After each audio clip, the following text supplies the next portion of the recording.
Bonjour, mesdames et messieurs, bonjour à toutes et à tous. Merci d'avoir été très nombreux à me suivre sur ma chaîne YouTube ces dernières semaines, où je donne souvent mon point de vue par rapport à des événements qui se produisent dans le monde. Donc j'ai fait pas mal de vidéos sur l'Afrique, sur l'Espagne, avec la situation en Catalogne. Souvent c'est des vidéos que j'ai fait en espagnol quand c'est l'Espagne.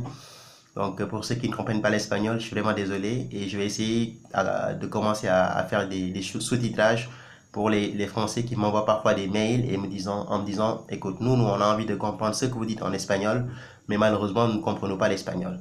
Et j'ai également fait pas mal de vidéos sur la France et les gens m'ont connu avec l'affaire de Champigny quand je me suis exprimé sur Champigny en donnant mon point de vue.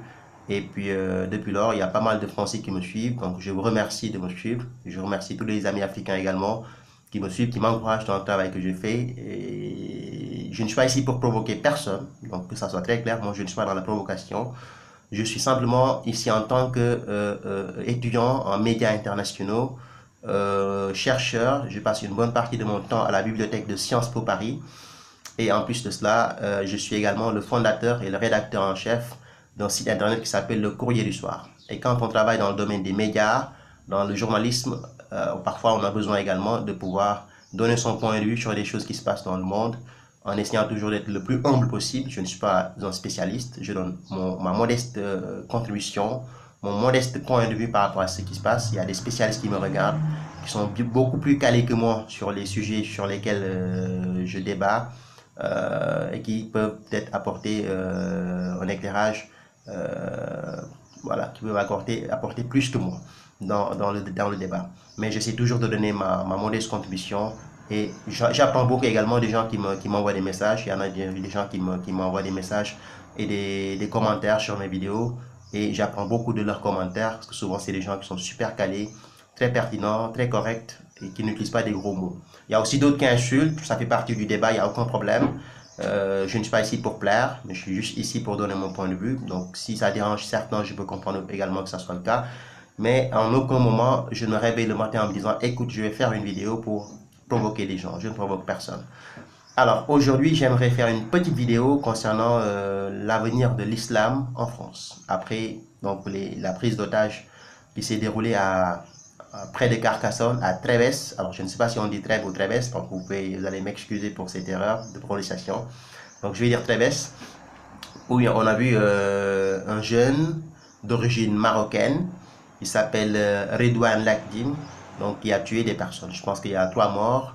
Également, il y a un gendarme qui s'appelle Arnaud Beltrame qui a perdu la vie en voulant protéger des vies.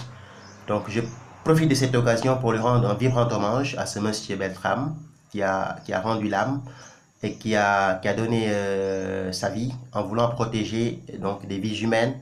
Et c'est ce qu'on attend de nos forces de sécurité, qui sont nombreux d'ailleurs à perdre leur vie dans plusieurs parties du monde. Et j'en profite également pour rendre un hommage à tous ceux qui sont tombés en Afrique.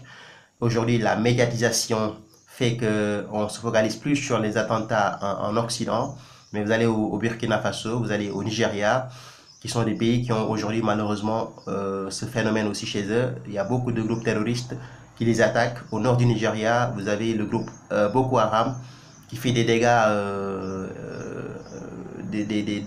très graves, qui s'attaquent à des populations civiles, qui s'attaquent à des hommes, des militaires qui sont là pour défendre la patrie. Et beaucoup malheureusement de ces militaires-là ont perdu leur vie aujourd'hui dans ces pays-là.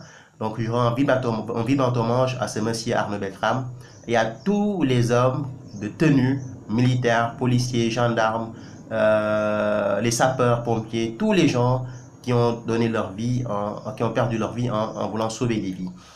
Alors, c'est très important de revenir aujourd'hui sur l'avenir de l'islam en France. Quel est l'avenir de l'islam dans ce pays après tout ce qui vient de se passer?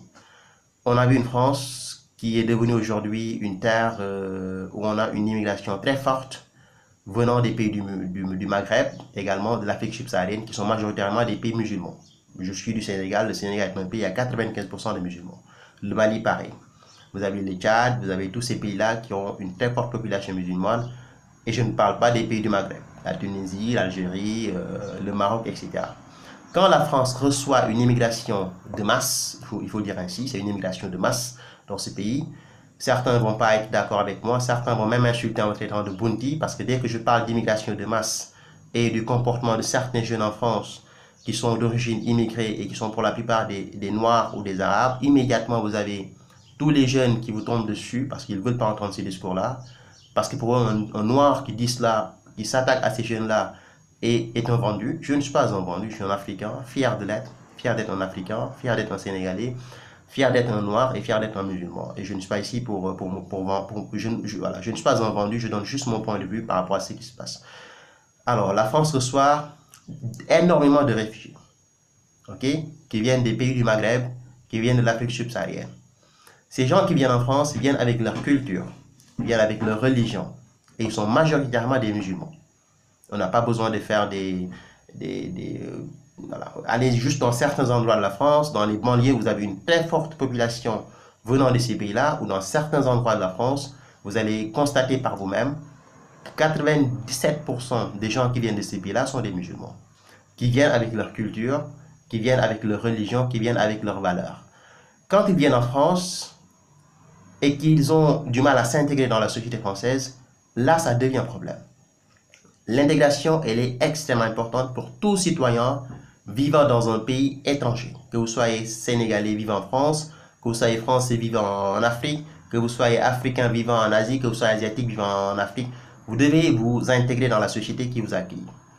L'intégration n'est pas la perte de ses valeurs. Ça ne veut pas dire que vous allez jeter à la poubelle toutes vos valeurs culturelles, etc. Non, moi je vis en France, je ne fume pas, je ne bois pas, je ne mange pas de porc. Mais j'essaie de m'intégrer dans la société française. En m'intéressant à ce qui se passe dans ce pays, ce qui est important, ce qui est malheureusement le problème de la plupart des gens qui viennent d'ailleurs, J'ai fait une vidéo récemment sur la situation en Espagne, où on a un Sénégalais qui est mort dans des conditions dans des circonstances assez floues. Et j'ai fait une vidéo en disant aux Sénégalais qui vivent en Espagne, d'abord, si vous voulez ne pas avoir des difficultés en Espagne, il faudra que vous respectiez les lois, il faudra que vous vous intégrez dans la société espagnole. Respecter les lois, c'est quoi? Il y a beaucoup de Sénégalais qui sont dans la vente à la sauvette en Espagne, qui font de la vente à la sauvette dans les rues de Barcelone et de Madrid. Apparemment, il faut avoir une licence pour le faire. Beaucoup n'ont pas la licence et ils le font. Et quand ils se font tabasser par la police, ils parlent de racisme et de discrimination. Non, vous êtes en train de faire un travail qui est illégal. Pour le faire, il faut avoir une licence. Donc, il faut tout faire pour avoir la licence. Une fois que vous avez la licence, il n'y a aucun problème. Mais si vous n'avez pas la licence et que vous vous livrez à ce travail-là, si jamais il y a un problème, le responsable, c'est vous, ce n'est pas le policier qui fait son boulot. Et deuxièmement, l'intégration. Vous avez aujourd'hui en Espagne, c'est partout, et c'est pareil en France, des gens qui sont là depuis 10 ou 15 ans, mais qui n'essayent même pas de parler le français. Ce n'est pas le problème. Qui détestent même le français. Et tout ce qui représente la France. C'est ce que j'avais dit pour Champigny. Certains n'étaient pas d'accord, parce que pour eux, c'était inadmissible d'entendre un noir dire cela. Ça, c'est le discours pour eux du blanc, raciste, etc. Non, je ne suis pas un raciste, je ne suis pas un vendu, ni un bounty. Je suis sénégalais, né au Sénégal, grandi au Sénégal, je suis venu en France il y a 8 ans. Et fier d'être ce que je suis en Sénégalais. Mais quand on refuse de s'intégrer, ce qui malheureusement est le cas des musulmans de France, qui refusent de s'intégrer, qui considèrent même que les valeurs de la République, c'est de la merde. Donc tout ce qui concerne les symboles de la France, il faut s'en débarrasser. On a vu des jeunes qui brûlent le drapeau français, alors qu'ils sont en France. On a vu des jeunes qui traitent les Français de koufars et de mécréants parce qu'ils boivent de la bière, parce qu'ils mangent du porc, parce qu'ils fument de l'herbe ou je ne sais quoi. Ça, c'est leur culture qui leur permet de faire cela. Okay? Je ne peux pas venir en France en disant aux Français, écoute, votre culture c'est de la merde, arrêtez de boire de l'alcool, arrêtez de manger du porc, vous êtes des koufars, vous allez en enfer. Alors eux, ils ont une culture qui leur permet de faire cela. Malheureusement, aujourd'hui, on a en France une population musulmane. Je ne généralise pas, que ça soit très clair, parce qu'à chaque fois que je fais une vidéo, il y a quelqu'un qui dit « Ouais, toi, je ne généralise pas ». Il y a beaucoup de Français qui sont fiers d'être des Français, qui sont fiers d'être des musulmans, qui sont pour la plupart des Maghrébins ou des Africains subsahariens, qui vivent dans ce pays et qui ne posent aucun problème à la France, qui au contraire sont même une chance pour la France.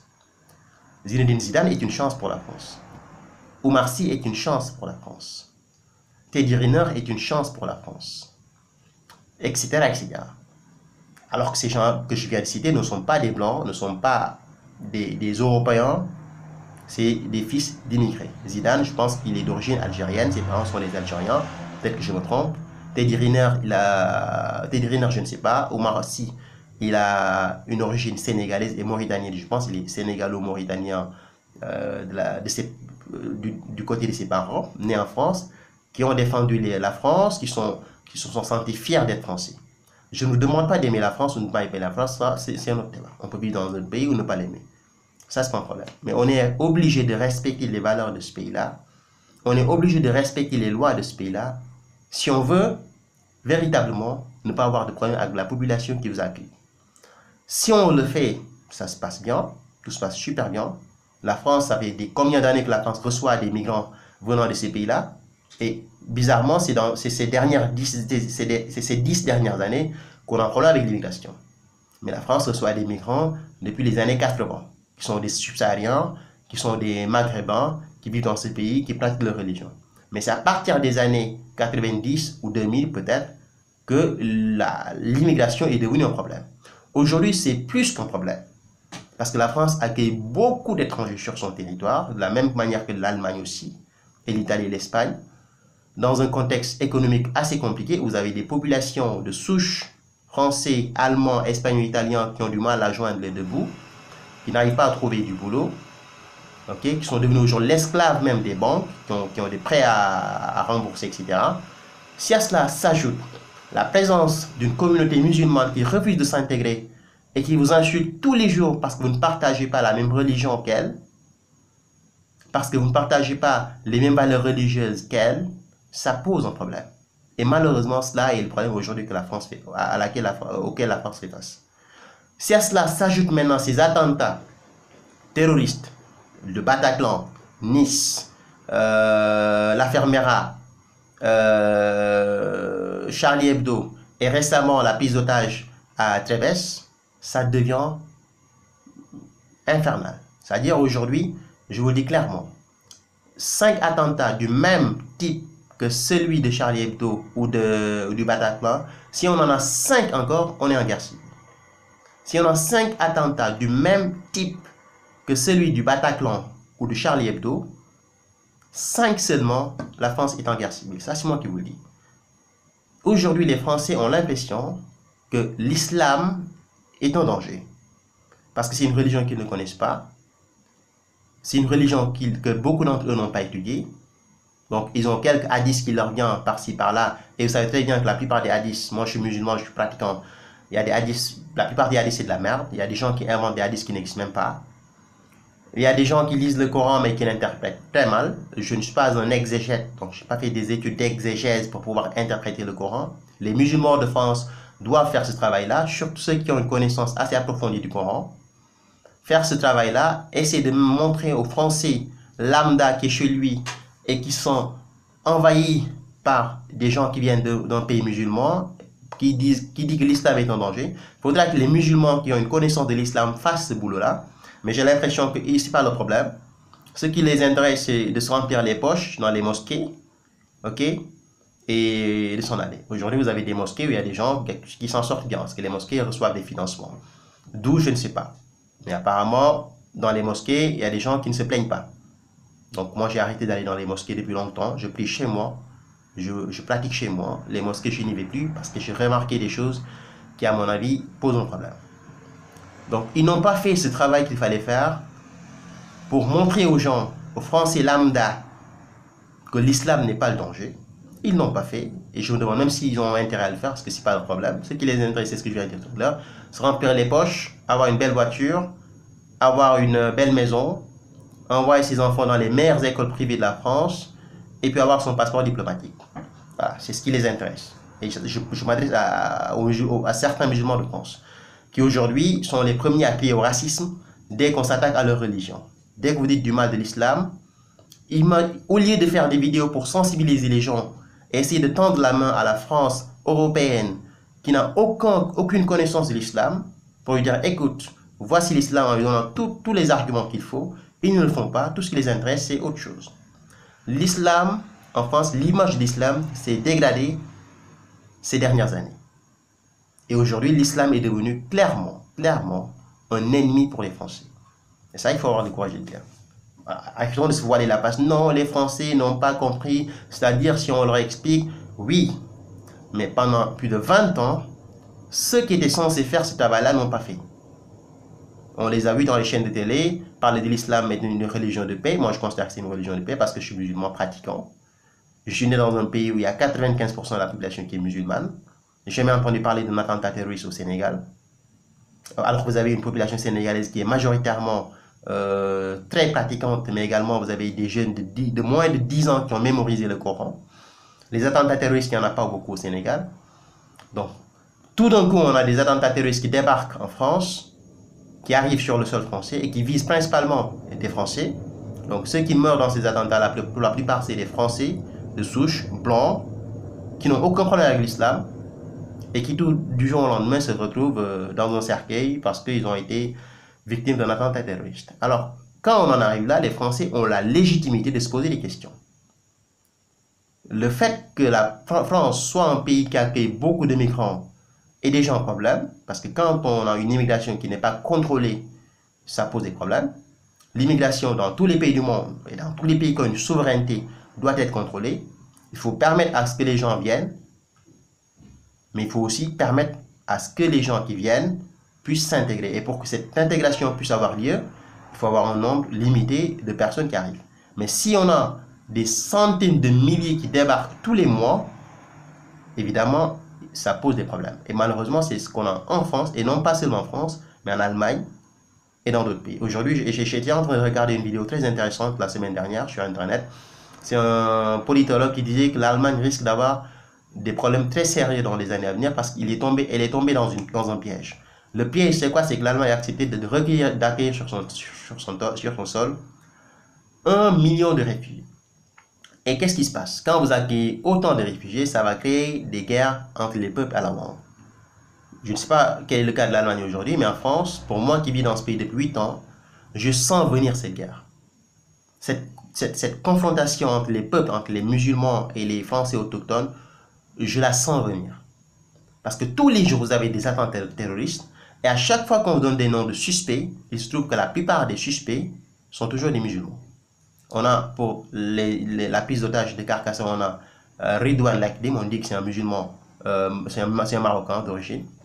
Vous avez Salah Abdeslam, vous avez Mohamed Abawit, vous avez Mohamed Mera, vous avez que des noms musulmans.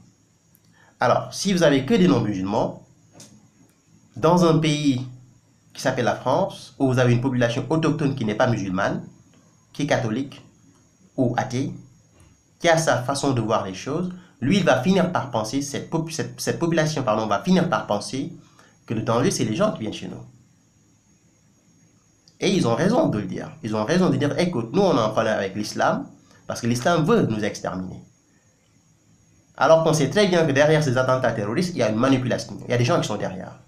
Aujourd'hui, tout le monde sait que les groupes terroristes qui sont en France, ou en Syrie, ou en Irak, sont des groupes qui sont contrôlés par des gens qui sont derrière. Il n'y a pas de preuve pour le dire, et je n'ai pas envie de tomber dans le conspirationnisme, parce que je pense que les théories du complot ne nous permettent pas d'avancer, mais il y a des preuves comme quoi le groupe État islamique et d'autres groupes terroristes qui opèrent au Moyen-Orient reçoivent des financements qui leur viennent des nations occidentales. Donc il y a des gens qui sont derrière, il y a une manipulation derrière. Les musulmans sont utilisés comme un bouc émissaire pour mettre en place un agenda. Mais le français de souche et le français moyen qui vit dans son petit village en France et qui n'a pas fait des études de sciences politiques, qui n'a pas eu la chance de lire des livres pour comprendre ce qui se passe, lui, il ne peut pas savoir. Lui, il se sent menacé. Il pense que l'arrivée du migrant maghrébin ou africain subsaharien, musulman, est un danger pour lui. N'oublions pas que c'est ce qui a permis à Trump d'être président des États-Unis. Trump a joué la carte de l'islamophobie jusqu'au bout. Il a joué la carte de l'islamophobie jusqu'au bout, sachant parfaitement que dans la société américaine, il y avait beaucoup d'Américains de souche qui ne toléraient pas l'islam, qui pensaient que l'islam était un danger, mais sachant également, Trump, il savait très bien qu'il y avait une manipulation derrière, que les musulmans qui commettaient ces attentats étaient des gens qui étaient complètement manipulés, mais il ne voulait pas parler de cela, il voulait juste montrer à l'Amérique blanche, protestante ou catholique, en tant que religieuse, l'idée que l'islam est le problème et l'islam est le danger. Et malheureusement, si vous avez tout ça qui se passe en France, avec des attentats qui se produisent quotidiennement, le français de souche, le français blanc européen, qui probablement n'est même pas islamophobe, ok, en comprenant avec l'islam, va finir par se poser des questions, et ces questions sont légitimes. Et certaines personnes aujourd'hui parlent de xénophobie des Français. Non, ce n'est pas une xénophobie. La France, c'est un pays qui appartient à un peuple. Ok, je l'ai dit, blanc, judéo-chrétien, catholique ou protestant. Aujourd'hui, l'immigration de masse fait qu'aujourd'hui, on refuse même de reconnaître cette réalité. Il y a des gens, quand on leur dit que la France est un pays blanc, judéo-chrétien, ils disent non, non, non, c'est raciste, vous ne pouvez pas dire ça. Mais il y a une réalité qui est là, qu'on ne peut pas nier. Les Français ne sont pas xénophobes, les Français ont un problème avec ceux qui viennent chez eux et qui veulent les détruire, qui ne veulent pas faire avancer, faire bouger les choses, mais qui au contraire se moquent de leur démocratie, se moquent de leur culture, se moquent de leur façon de voir le monde, et qui, au-delà même de se moquer d'eux, cherchent à les éliminer, à les exterminer. Mes mots sont assez durs, ce qui fait que souvent il y a des gens qui m'attaquent violemment sur les réseaux sociaux, mais je ne fais que dépeindre une réalité. Et vous ne pas voir cette réalité, malheureusement ça pose un problème. Et je veux que vous sachiez que c'est un musulman qui vous parle. Je ne suis pas protestant, je ne suis pas athée, je suis musulman pratiquant. Voilà, pratiquant, qui fait le ramadan, qui fait les 5 prières de la journée, qui ne fume pas, qui ne boit pas, qui ne mange pas de porc. Aujourd'hui, cette colère française, elle est tout simplement légitime. Et malheureusement, ces attentats auxquels nous assistons aujourd'hui, que nous voyons tous les jours sur le sol français, n'aident pas l'image de l'islam et font que dans les années qui viennent, être musulman en France, ça va être extrêmement difficile. Ce que nous voyons, ce n'est que le début. Nous allons arriver à un moment, dans 10, 15, 20 ans, les musulmans seront obligés de se cacher pour pouvoir vivre en France. Ça, c'est moi qui vous le dis. Parce que les Français en ont ras-le-bol, les Européens en ont ras-le-bol, et les musulmans qui connaissent le Coran et qui peuvent faire des vidéos, comme je suis en train de le faire, pour donner des explications aux Français, en leur expliquant l'idée que l'islam n'est pas une religion violente, ne le font pas. Quand ils arrivent en France, ce qui les intéresse, c'est de se remplir les poches, d'avoir un peu d'argent, de créer des associations pour lutter contre le racisme ou contre l'islamophobie. Ok? Tous les mois, il y a 5 000 € qui entrent sur son compte bancaire. Il a son passeport diplomatique. Il a une belle maison, une belle voiture. Il peut aller en Arabie Saoudite quand il veut. C'est tout ce qui l'intéresse. Mais mettre sur la table ou poser sur la table ce débat, ce n'est pas son problème. Et au même moment, vous avez la population française qui s'énerve et cette colère, elle est tout simplement légitime. L'image de l'islam en France, l'avenir de l'islam en France va être extrêmement compliqué. Dans quelques années, dans 10 ou 15 ou 20 ans, les musulmans vont passer des moments très, très, très difficiles dans ce pays. Et particulièrement les musulmans arabes.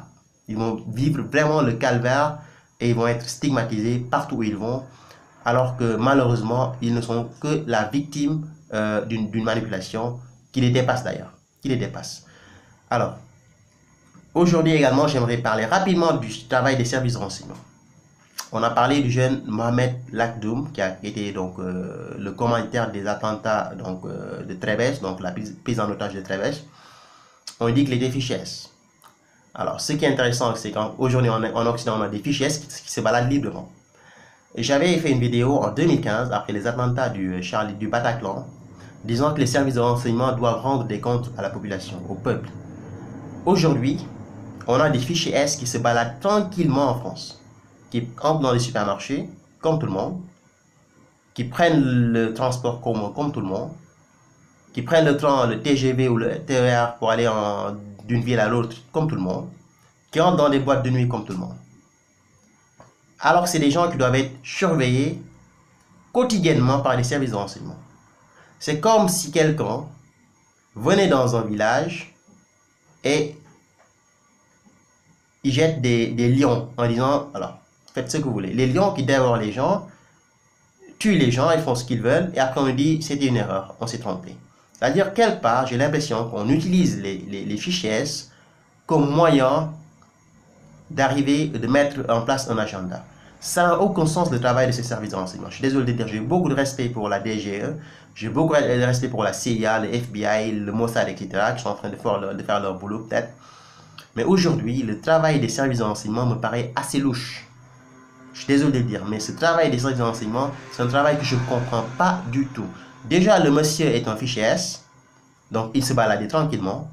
On a des djihadistes qui viennent de la Syrie et qui entrent en France librement. On a un fichier S qui se balade tranquillement en France.